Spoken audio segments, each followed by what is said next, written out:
श्री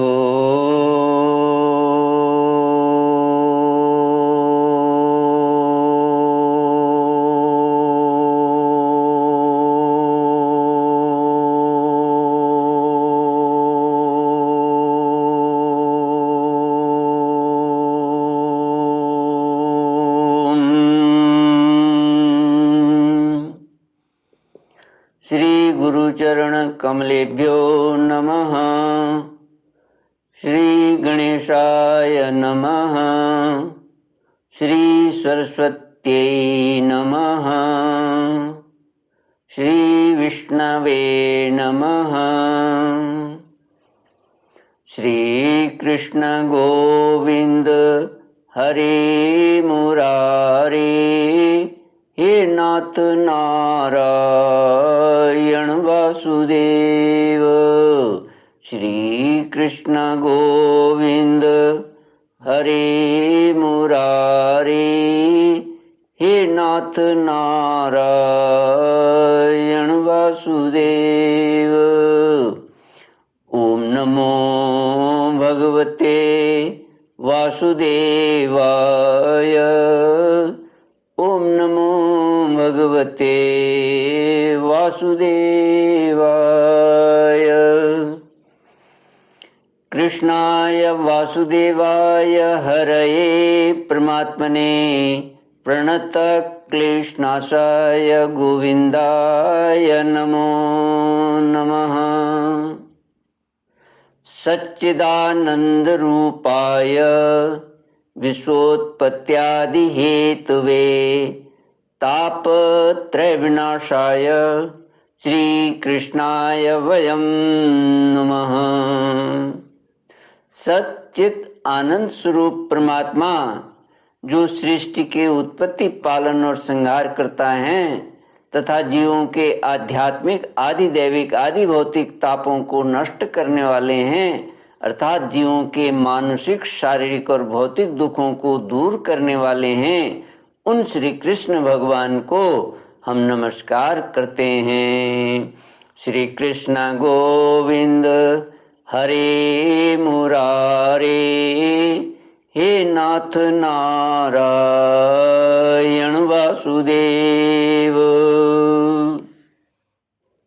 श्रीमद् भागवत प्रथम स्कंद अथ चतुर्थोऽध्याय।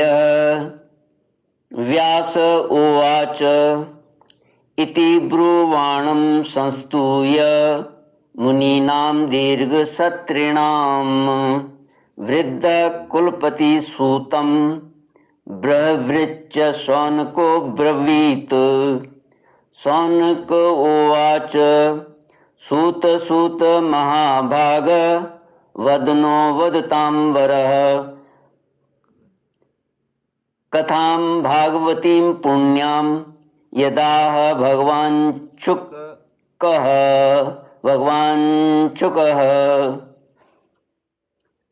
श्रीमद् भागवत प्रथम स्कंद चतुर्थ अध्याय। महर्षि व्यास का असंतोष। व्यास जी कहते हैं, उस दीर्घकालीन सत्र में सम्मिलित हुए मुनियों में विद्या वयोवृद्ध कुलपति ऋग्वेदी शौनक जी ने सूत जी की पूर्वोक्त बात सुनकर उनकी प्रशंसा की और कहा। शौनक जी बोले, सूत जी, आप वक्ताओं में श्रेष्ठ हैं तथा बड़े भाग्यशाली हैं। जो कथा भगवान श्री सुखदेव जी ने कही थी, वही भगवान की पुण्यमयी कथा कृपा करके आप हमें सुनाइए। वह कथा किस युग में, किस स्थान पर और किस कारण से हुई थी? मुनिवर, श्री कृष्ण द्वैपायन ने किसकी प्रेरणा से इस परमहंसों की संहिता का निर्माण किया था? उनके पुत्र सुखदेव जी बड़े योगी, समदर्शी, भेदभाव रहित, संसार निद्रा से जगे एवं निरंतर एकमात्र परमात्मा में ही स्थिर रहते हैं, वे छिपे रहने के कारण मूढ़ से प्रतीत होते हैं। व्यास जी जब संन्यास के लिए वन की ओर जाते हुए अपने पुत्र का पीछा कर रहे थे, उस समय जल में स्नान करने वाली स्त्रियों ने नंगे सुखदेव को देखकर तो वस्त्र धारण नहीं किया, परंतु वस्त्र पहने हुए व्यास जी को देखकर लज्जा से कपड़े पहन लिए थे। इस आश्चर्य को देखकर जब व्यास जी ने उन स्त्रियों से इसका कारण पूछा, तब उन्होंने उत्तर दिया कि आपकी दृष्टि में तो अभी स्त्री पुरुष का भेद बना हुआ है, परंतु आपके पुत्र की शुद्ध दृष्टि में यह भेद नहीं है। कुरुजांगल देश में पहुंचकर हस्तिनापुर में वे पागल, गूंगे और जड़ के समान विचरते होंगे। नगरवासियों ने उन्हें कैसे पहचाना?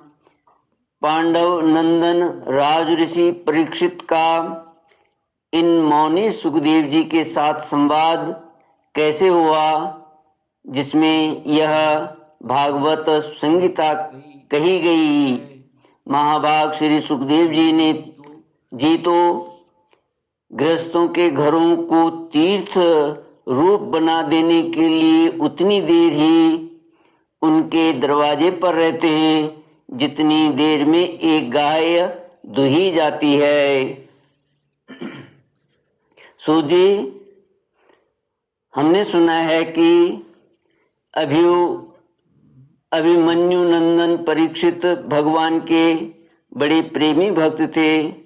उनके अत्यंत आश्चर्यमय जन्म और कर्मों का भी वर्णन कीजिए। वे तो पांडव वंश के गौरव बढ़ाने वाले सम्राट थे। वे भला किस कारण से साम्राज्य लक्ष्मी का परित्याग करके गंगा तट पर मृत्यु पर्यंत अनशन का व्रत लेकर बैठे थे? शत्रुगण अपने भले के लिए बहुत सा धन लाकर उनके चरण रखने की चौकी को नमस्कार करते थे। वे एक वीर युवक थे। उन्होंने उस दुस्तज्य लक्ष्मी को अपने प्राणों के साथ भला क्यों त्याग देने की इच्छा की? जिन लोगों का जीवन भगवान के आश्रित है, वे तो संसार के परम कल्याण, अभ्युदय और समृद्धि के लिए ही जीवन धारण करते हैं। उसमें उनका अपना कोई स्वार्थ नहीं होता। उनका शरीर तो दूसरों के हित के लिए था। उन्होंने विरक्त होकर उसका परित्याग क्यों किया? वेद वाणी को छोड़कर अन्य समस्त शास्त्रों के आप पारदर्शी विद्वान हैं। सूजी, इसलिए इस समय जो कुछ हमने आपसे पूछा है वह सब कृपा करके हमें कहिए। श्री कृष्ण गोविंद हरे मुरारे, हे नाथ नारायण वासुदेव। सूजी ने कहा, इस वर्तमान चतुर्युगी के तीसरे युग द्वापर में महर्षि पराशर के द्वारा वसु कन्या सत्यवती के गर्भ से भगवान के कलावतार योगीराज व्यास जी का जन्म हुआ। एक दिन वे सूर्योदय के समय सरस्वती के पवित्र जल में स्नान आदि करके एकांत पवित्र स्थान पर बैठे हुए थे। महर्षि भूत और भविष्य को जानते थे। उनकी दृष्टि अचूक थी। उन्होंने देखा कि जिसको लोग जान नहीं पाते, ऐसे समय के फेर से प्रत्येक युग में धर्म संकरता और उसके प्रभाव से भौतिक वस्तुओं की भी शक्ति का ह्रास होता रहता है। संसार के लोग श्रद्धाहीन और शक्ति रहित हो जाते हैं। उनकी बुद्धि कर्तव्य का ठीक ठीक निर्णय नहीं कर पाती और आयु भी कम हो जाती है। लोगों की इस भाग्यहीनता को देखकर उन मुनीश्वर ने अपनी दिव्य दृष्टि से समस्त वर्णों और आश्रमों का हित कैसे हो इस पर विचार किया। उन्होंने सोचा कि वेदोक्त चातुर्होत्र कर्म लोगों का हृदय शुद्ध करने वाला है। चातुर्होत्र होता, अध्वर्यु, उद्गाता और ब्रह्मा, ये चार होता है। चातुर्होत्र चार होता है। इनके द्वारा संपादित होने वाले अग्निष्टोम आदि यज्ञ को चातुर्होत्र कहते हैं। यह चातुर्होत्र मनुष्यों के ये चातुर्होत्र कर्म लोगों का हृदय शुद्ध करने वाला है। इस दृष्टि से यज्ञों का विस्तार करने के लिए उन्होंने एक ही वेद के 4 विभाग कर दिए। व्यास जी के द्वारा ऋक, यजु, साम और अथर्व, इन 4 वेदों का उद्धार पृथक्करण हुआ। इतिहास और पुराणों को 5वां वेद कहा जाता है। उनमें से ऋग्वेद के पैल, सामगान के विद्वान जैमिनी एवं यजुर्वेद के एकमात्र स्नातक वैशंपायन हुए।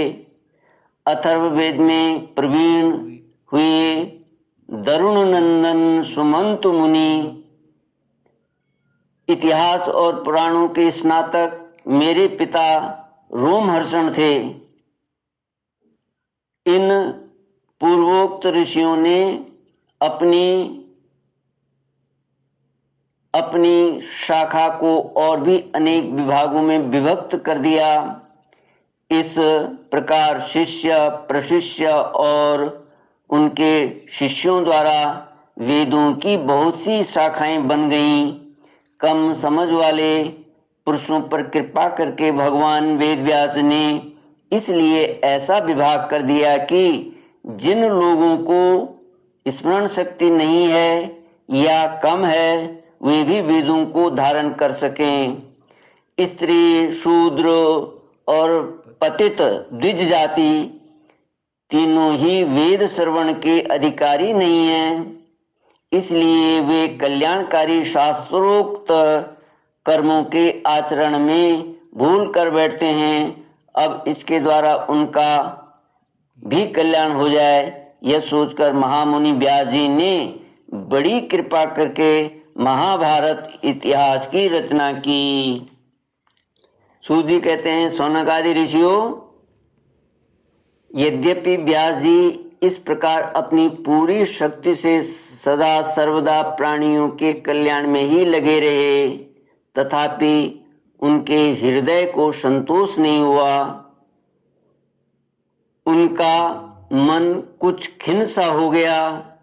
सरस्वती नदी के पवित्र तट पर एकांत में बैठकर धर्मवेत्ता व्यास जी मन ही मन विचार करते हुए इस प्रकार कहने लगे, मैंने निष्कपट भाव से ब्रह्मचर्यादि व्रतों का पालन करते हुए वेद, गुरुजन और अग्नियों का सम्मान किया है और उनकी आज्ञा का पालन किया है। महाभारत की रचना के बहाने मैंने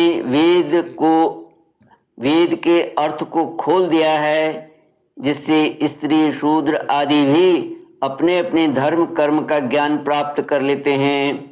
यद्यपि मैं ब्रह्म तेज से संपन्न एवं समर्थ हूँ, तथापि मेरा हृदय कुछ अपूर्ण काम सा जान पड़ता है। अवश्य ही अब तक मैंने भगवान को प्राप्त कराने वाले धर्मों का प्रायः निरूपण नहीं किया। वही धर्म परम हंसों को प्रिय हैं और वे ही भगवान को भी प्रिय हैं। हो न हो मेरी अपूर्णता का यही कारण है। श्री कृष्ण द्वैपायन व्यास इस प्रकार अपने को अपूर्ण सा मानकर जब खिन्न हो रहे थे, उसी समय पूर्वोक्त आश्रम पर देव ऋषि नारद आ पहुंचे। उन्हें आया देख व्यास जी तुरंत खड़े हो गए। उन्होंने देवताओं के द्वारा सम्मानित देव ऋषि नारद जी की विधि पूर्वक पूजा की। श्री कृष्ण गोविंद हरि मुरारे, हे नाथ नारायण वासुदेव। इति श्रीमद्भागवते महापुराणे पारमहंस्यां संगीतायां प्रथमस्कन्धे नैमिषीयोपाख्याने चतुर्थोऽध्यायः। ॐ पूर्णमदः पूर्णमिदं पूर्णात् पूर्णमुदच्यते पूर्णस्य पूर्णमादाय पूर्णमेवावशिष्यते। ओम शांति शांति शांति। हरि ओम श्री गुरुभ्यो नमः। हरि ओम।